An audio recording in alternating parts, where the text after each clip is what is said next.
Hi everybody and welcome back to another episode of Flex. I'm Angelique Connoway, your presenter for Flex. Now today we'll be talking to Angelique Connoway. She is a CrossFit athlete and a biokineticist. So she won the CrossFit Damascus competition for her category. So stay tuned and watch this awesome interview with her and find out more what you need to do if you want to become a CrossFit athlete and what it requires from you, physically and also according to your diet and everything. So stay tuned for the awesome interview. I will see you with Angelique in a bit.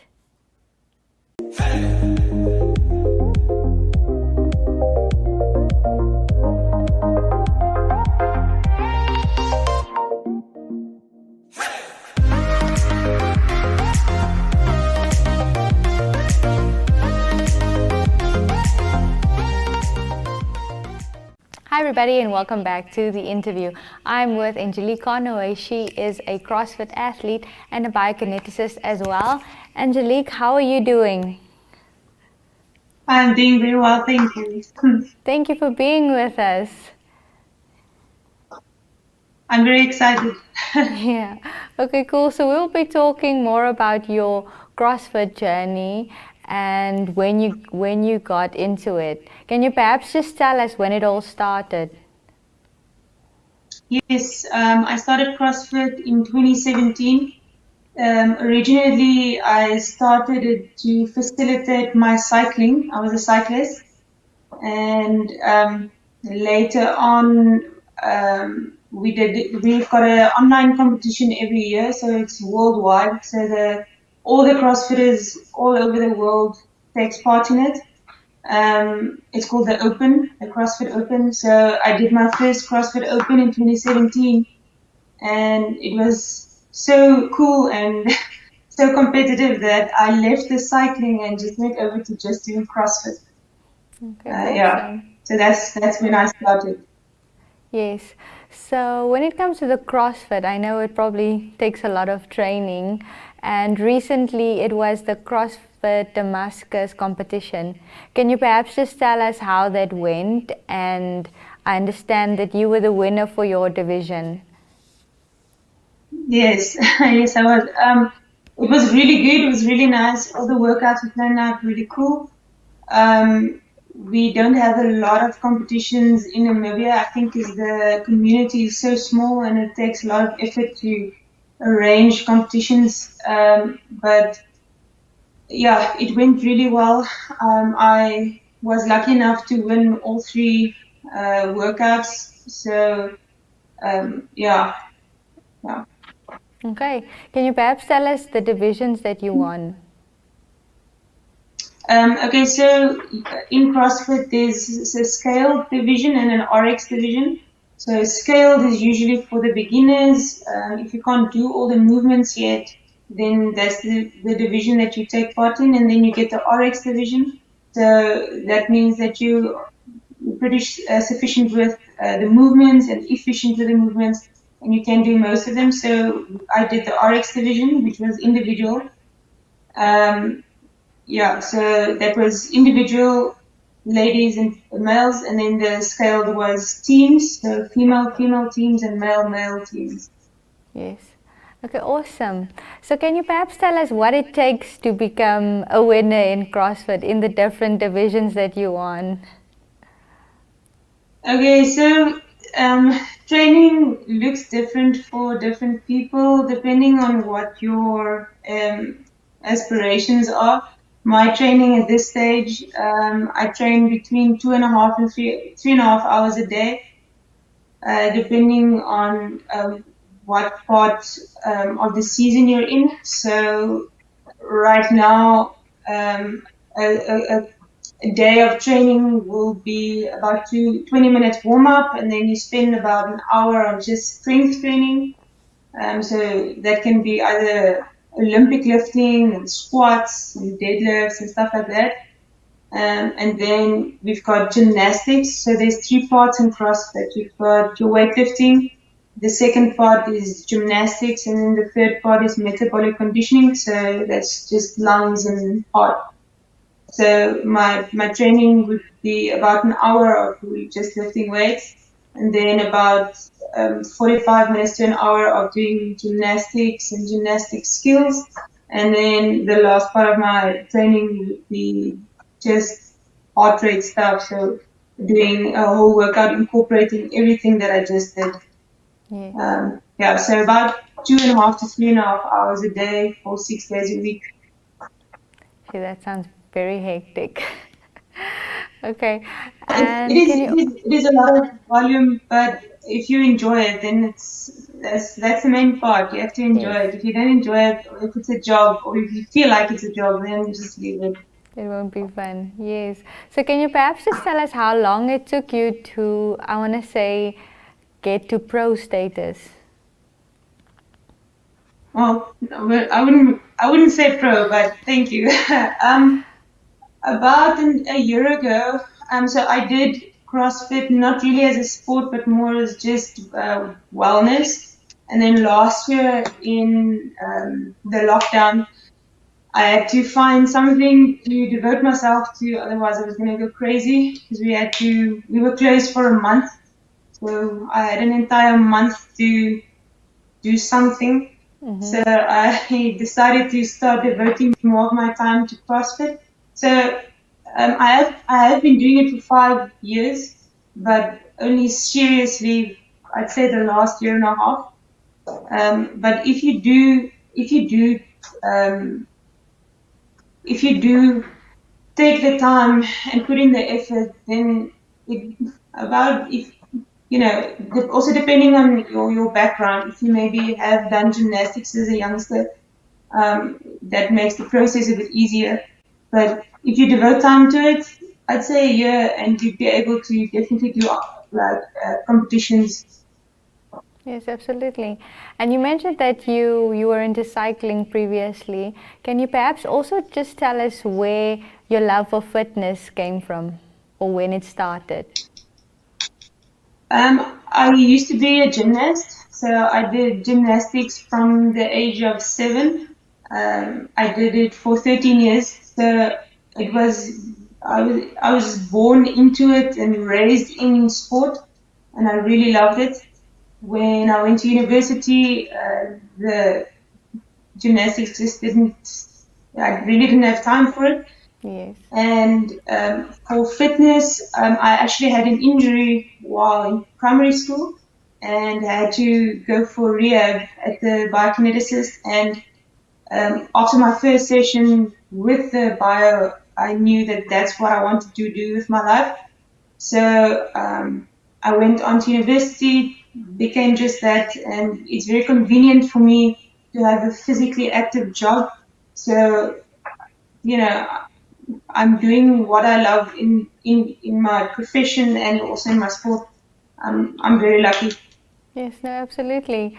So can you perhaps also just tell us how the biokinetics, or you being a biokineticist, comes in when you're doing CrossFit, and how you apply the two principles?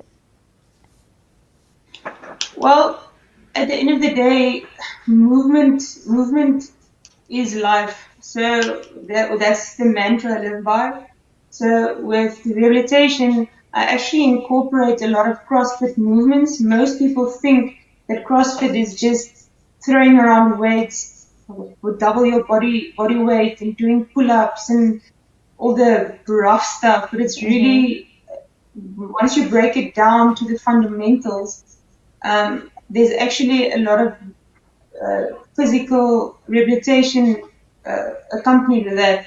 So I try to, after my rehabilitation with a patient, I try to incorporate CrossFit-like movements that they can take into their daily lives, because CrossFit is actually just is movements you do daily. If you squat, if you pick something up, if you have to climb over a wall, stuff like that. So CrossFit and rehabilitation, it has actually lines up really nicely together. So incorporating the two into each other is actually very easy.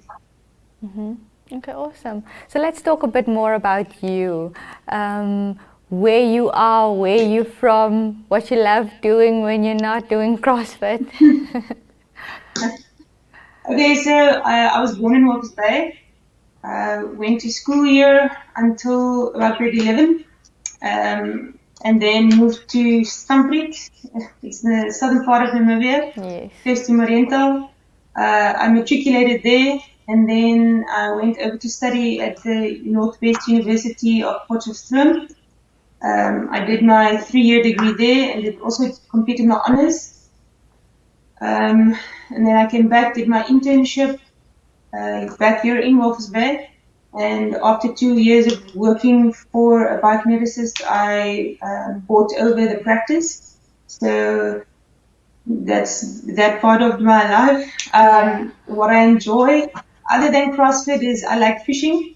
I actually do competitive angling as well. Um, so we're lucky enough to live by the beach. Yes. So over weekends we like to fish and obviously just breakaway camping and outdoors type of stuff. I noticed that fishing requires a lot of focus and patience. Do you think is that also characteristics that comes to play when you're doing CrossFit? Yes, actually, absolutely. Fishing is actually it does take patience, and there's more to it than just throwing a bait and hoping something bites. Yes.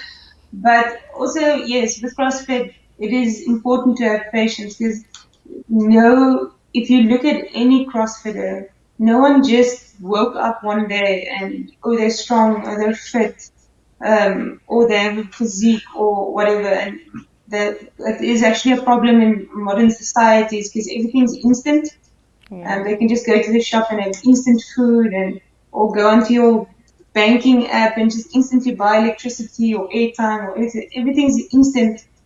But when it comes to physical activity, health, weight loss, muscle gain, all those things, there are no quick fixes. There are no instant, just snapping your finger and there you have it.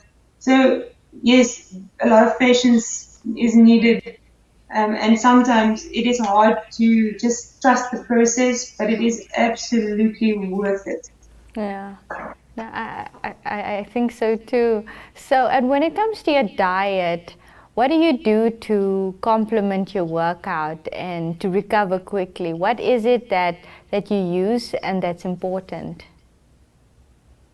All right. So prior to actually committing myself completely to the process with CrossFit and training this much, I did weigh 10 kgs more than I do now. Okay. So I always thought that I could outtrain a bad diet, but you can't eat what you want and still compete at a higher level. So I did contact a nutritionist who helped me out a lot because I do know the fundamentals, but you do need the expert opinion on when to eat what. So at the end of the day, it's very individualized. There is no one size fits all.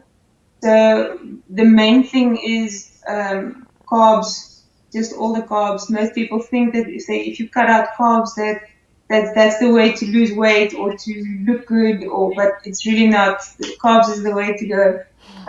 But at the end of the day, just a balanced lifestyle, balanced meals, and not too much because that's also the other thing. I was eating healthy, but I was eating this much food, and it's not always, you know. But the harder I trained, or the more time I put in, the more energy I expended, the more I actually had to eat to maintain my energy levels and not crash by Wednesday. Yes. So um, yeah, the diet has absolutely is the most important part of CrossFit, I would say. Like I said, you can't outtrain a bad diet, and most people have that mindset that, oh, I trained so hard today, now I can go and have a burger and chips. It's really not the way to go. Yes. I like when you said that you have to eat the right food in order to prevent you from crashing by Wednesday.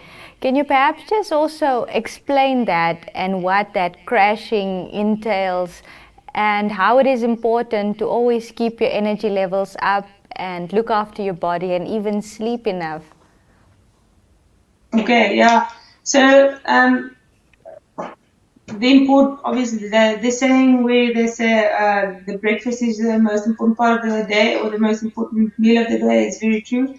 And then eating right after you train so that you can restore all the glycogen stores in the muscles that you just depleted. And then eating enough, that's so important because most people, they eat, but they don't eat enough to restore all the energy. So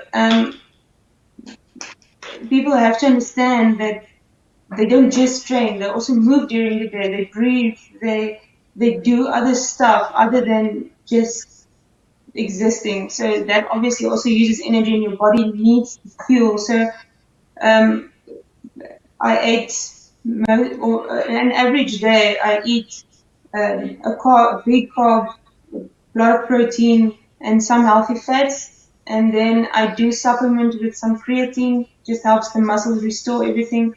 And then loads of water. And then at night, sleeping, like you said, sleeping is so important. I try to consistently sleep between 7 and 8 hours a day.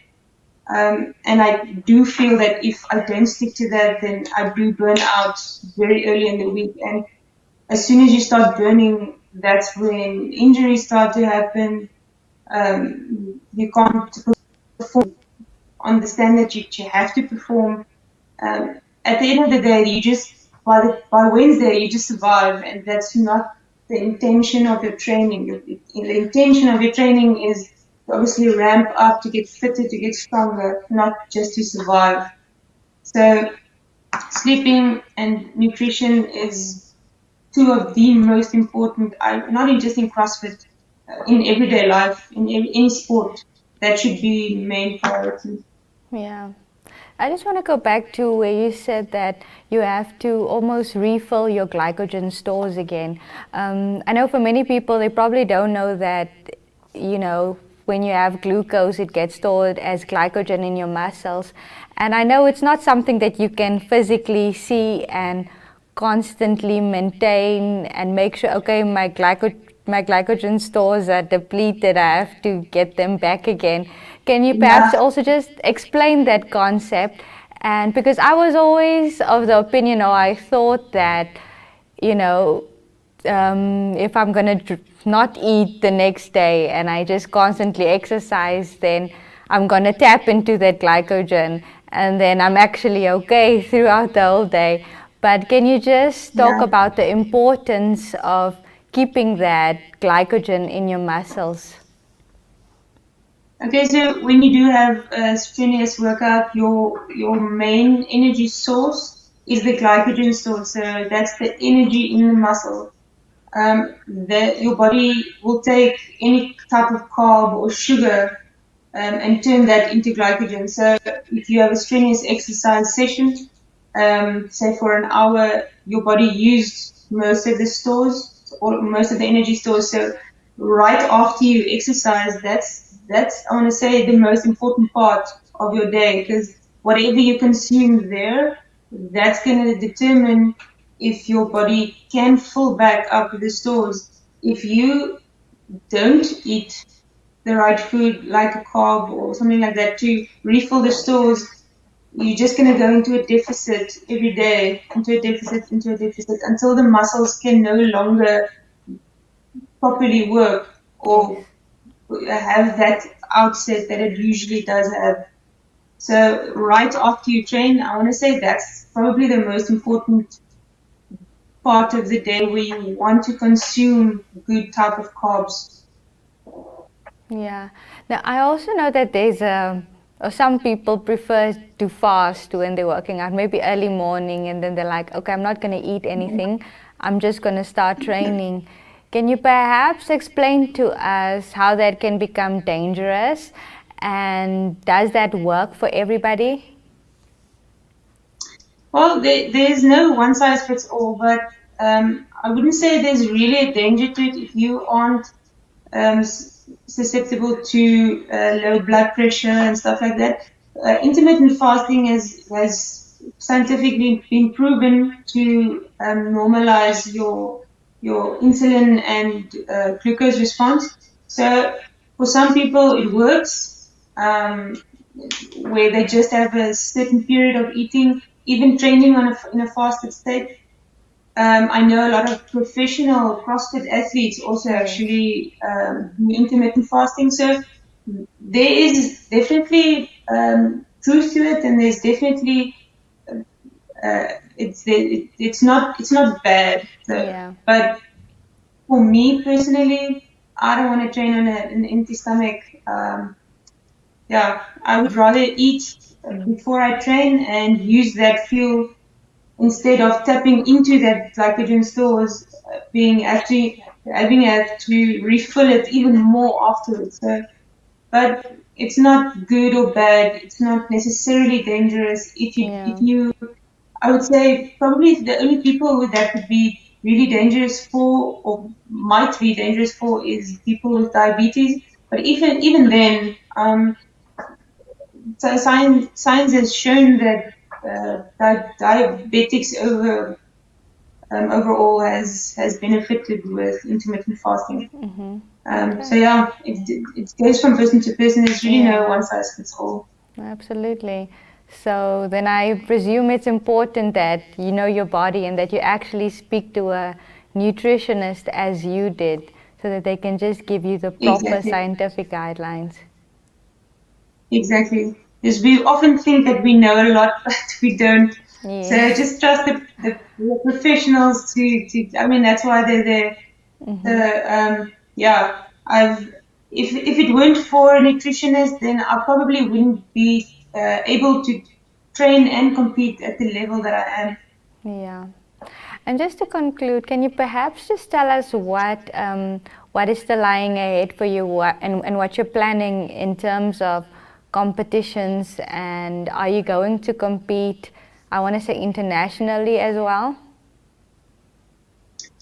Yes, well, I would like to. Like I mentioned right in the beginning, we have a yearly competition, annual competition. It's called the Open. So how it works in stages. So the whole world competes it's a 3-week competition. If you do well, or if you finish in the top 10% in the world, then you qualify for the next round, which is the quarterfinals. And then if you do well there, so again, the 10% of that population, then you qualify for the semifinals. That's usually held in Cape Town. I was fortunate enough to get through this year. So I did take part in Cape Town in June. And if you win that event, then you go to the CrossFit Games. So I didn't see that happening, but my aim is to finish top 10 in Africa next year. So there's that.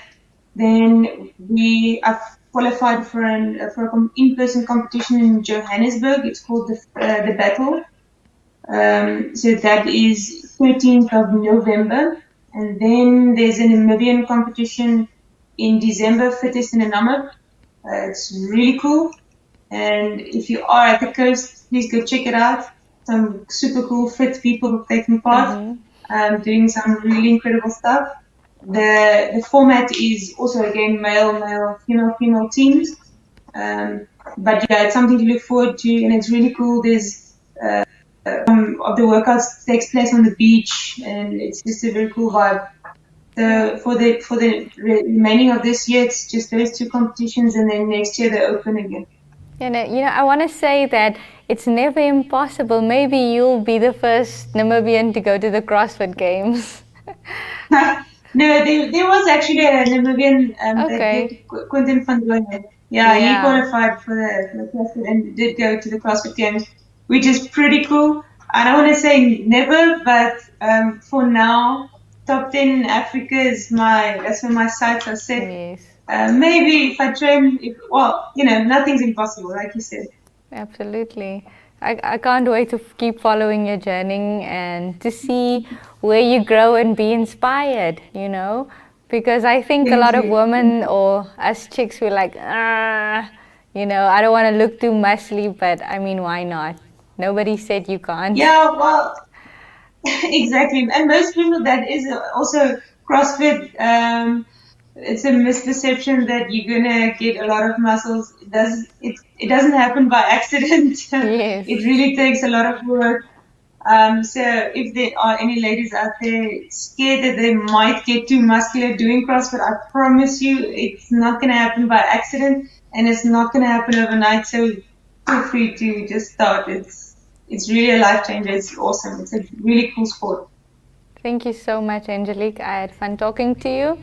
So Thank yes, you we'll for having me. definitely, it's a pleasure.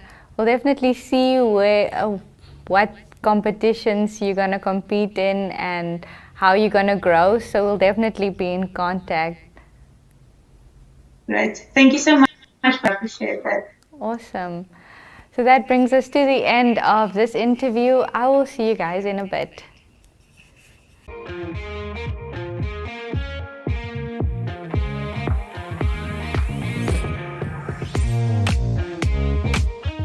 Hey everybody, and welcome to Flex, the show where we flex our muscles and our minds. I'm Jeanette Diergaard, your presenter for Flex. Catch me Mondays to Thursdays at 6:30 a.m. where we flex our muscles,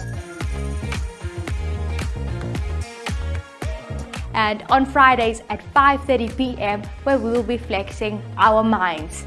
We will be talking to wellness experts and fitness experts as they share their story and ways to keep you fit. We will also share your story on fitness and on wellness and of course beauty. So if you like flexing your God-given muscles, then join me on Flex as we flex it away. To flex your product or service on Flex, contact me Anushka Detway on 061 295 2065.